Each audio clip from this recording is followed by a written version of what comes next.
At the end of every 7 years, you must cancel debts.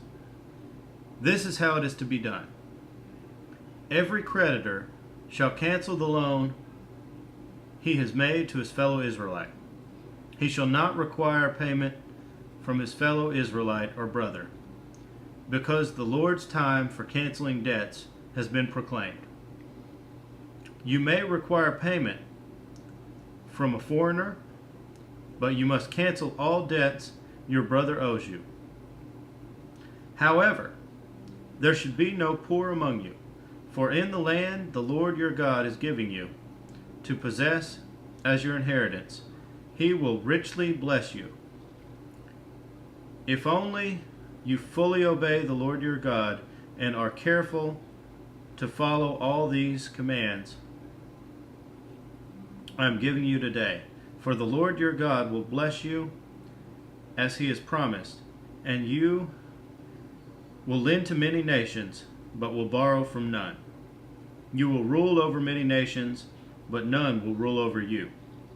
If there is a poor man among your brothers in any of the towns of the land that the Lord your God is giving you, do not be hard-hearted or tight-fisted toward your poor brother. Rather be open-handed and freely lend him whatever he needs. Be careful not to harbor this wicked thought.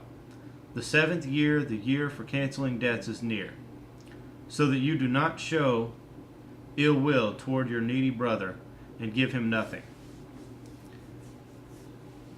He may then appeal to the Lord against you, and you will be found guilty of sin. Give generously to him, and do so without a grudging heart. Then, because of this, the Lord your God will bless you in all your work and in everything you put your hands to. There will always be poor people in the land. Therefore, I command you to be open-handed toward your brothers and toward the poor and needy in your land. If a fellow Hebrew, a man or a woman, sells himself to you and serves you 6 years, in the 7th year you must let him go free. And when you release him, do not send him away empty-handed. Supply him liberally from your flock, your threshing floor, and your winepress.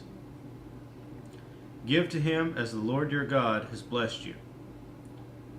Remember that you were slaves in Egypt, and the Lord your God redeemed you. That is why I give you this command today. But if your servant says to you, I do not want to leave you, because he loves you and your family and is well off with you, then take an awl and push it through his earlobe into the door, and he will become your servant for life. Do the same for your maidservant. Do not consider it a hardship to set your servant free, because his service to you these 6 years has been worth twice as much as that of a hired hand. And the Lord your God will bless you in everything you do. Set apart for the Lord your God every firstborn male of your herds and flocks. Do not put the firstborn of your oxen to work, and do not shear the firstborn of your sheep. Each year you and your family are to eat them in the presence of the Lord your God at the place he will choose. If an animal has a defect, is lame or blind, or has any serious flaw, you must not sacrifice it to the Lord your God. You are to eat it in your own towns. Both the ceremonially unclean and the clean may eat it, as if it were gazelle or deer. But you must not eat the blood. Pour it out on the ground like water.